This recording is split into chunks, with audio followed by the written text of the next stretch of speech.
I had a neat link that I found posted to GRC's Health News Group this morning that I wanted to share. And in fact, we have time, Leo. If we could play just the first 3 minutes of this podcast, of the first 3 minutes of this YouTube video into the podcast, I think that our listeners would enjoy it. The doctor speaking is a well-known UK MD. I've seen some other of his YouTube videos, and I commend them to our listeners. But this is welcome to today's video. Thank you for coming back. Quite a few interesting new developments today, but I'm going to start off with an intriguing story about vitamin D. Now, we mentioned a few days ago when we were looking at an interview with Dr. Anthony Fauci, the leading infectious diseases doctor in the States. He mentioned in the interview that he was personally taking vitamin D and vitamin C. So I was intrigued to know the dose, because is it the same as the official guidelines was kind of my main question. And this is the story that's unfolded. So this is from Dr. Carrie Hedgelt, whose name I probably pronounced wrong, doctor, sorry. Anyway, he actually wrote to Dr. Fauci. You mentioned in a recent interview that you take vitamin D supplement. For greater audience, it would be most interesting to know the dose that you use. And as far as I can tell, this is completely genuine. It looks like a completely genuine National Institutes of Health email, and Dr. Fauci has written back and said 6,000 international units per day. Fascinating.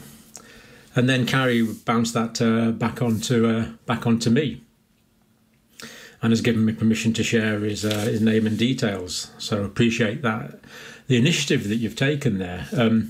Now, so what this is saying is Dr. Fauci is taking, as far as we can gather from this, 6,000 international units a day, which is equal to 150 micrograms. So that's the dose he seems to be taking. Now, we have mentioned a few times that when it's not sunny, I am personally taking that. Nice fountain pen. 50 micrograms. So that's what I'm taking. Now, we have to stress, and I have to keep stressing this, I can't prescribe you a dose of vitamin D for your requirements. So this is not me prescribing to you. It's not possible to prescribe on the internet, but I am reporting what I take. Now, let's compare. So we believe that this is so I've been taking 5,000 per your recommendation. That's what I'm taking. I think that's adequate, but it's really interesting to compare this to the RDA for vitamin D, which is 1/30th of that amount? It's 800 at this point. 800 IU versus 5,000. And what I think there's a broad misunderstanding about RDA and where it came from. Recommended daily allowance, recommended dietary allowance.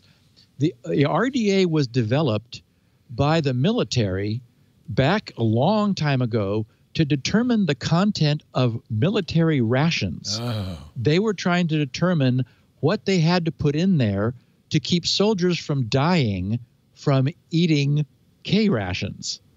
And so people assume that that's like recommended. That is to say, like, it's what you need to be healthy. It's not. It's what you need to keep from dying. It's the absolute minimum amount of things you need to take. And so, yes, you won't get rickets. You won't get scurvy. The RDA will keep you from becoming unhealthful. But there's a wide range between what, keeps you from being sick and what you need for brimming health. And so anyway, the RDA is like, yes, everybody should get at least this, but often you should be getting way more than that. Yeah. And that's really the case. So yes, I just, we keep seeing report after report after report that especially now with COVID, that it's so inexpensive, Leo, $15 for 360 little tiny drops of sunshine, little golden capsules, per person. So, well, also I note that the recommended allowance does go up after 71. And this is because as you age, your ability to synthesize vitamin D, which can only be done through the skin in sun, diminishes.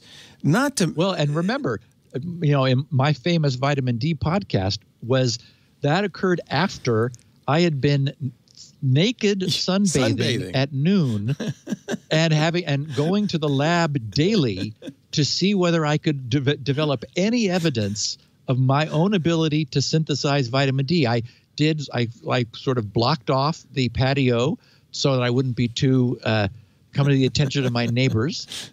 But, I did that. And I think I did it for a month. Yeah. And nothing happened. Yeah. I got zero It's a lot easier effect. to take that pill. And there's other side effects to too much sun exposure. That's the other side of this is, yes, of late, most of us are slathering on the sunscreen, wearing wide-brimmed hats. We're trying to stay out of the sun. And so even if you're under 71, I would guess that the required amount of vitamin D orally has gone up quite a bit. Now, he said vitamin C. By the way, I'm going to watch Dr. Joseph Greenwood. I'm going to watch him. He's great. Oh, he is really good. I liked his style. He's not doing the big YouTube, hit the button, smash the bell. He's just given some straight facts, and he uses a very nice fountain pen, which means he's a real scientist. He posted something maybe a month ago also on the subject. Maybe it was the genetics. I don't remember. But anyways, his stuff is really good. So I can commend him as someone Dr. John worth browsing around. Campbell, and he's on YouTube. Now, he also mentioned something about vitamin C. Does Fauci have anything to say about vitamin C? Don't know. That wasn't a question that was asked. Yeah. But you're right. He did say both. Something. Yeah, because I'm taking, per your suggestion, a lot of vitamin C, not as much as you. But yeah, I'm doing 3 believe grams a day. I think it's another mistake that we're making by not having a lot more vitamin C in their diet. And the problem with vitamin C is you can't store it, so it gets excreted immediately. So I'm titrating it. I'm like Lori. I'm drinking it in my water, dissolving 3 grams in my water and drinking it all day. So I get a little bit every, few minutes. Yeah. The strong case to be made is that we and fruit bats and guinea pigs are the only mammals that are not making our own vitamin C. The household dog and cat, giraffes, elephants, zebras, tigers. I mean, all other mammals synthesize it because it is such a powerful antioxidant for dealing with the consequences of our metabolism. And in fact, what I find fascinating is that our livers are trying to make it. It's made from glucose in a 6-stage process. The glucose molecule is manipulated through 6 different enzymatic chains to come out as vitamin C, where it then becomes useful. And our liver is doing all of the first 5.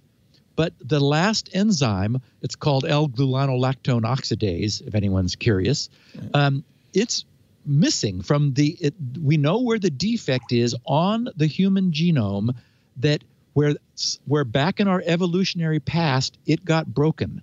And it must have been that our diet then was so heavy in vitamin C that losing the ability to synthesize it endogenously didn't matter. We were getting it from diet.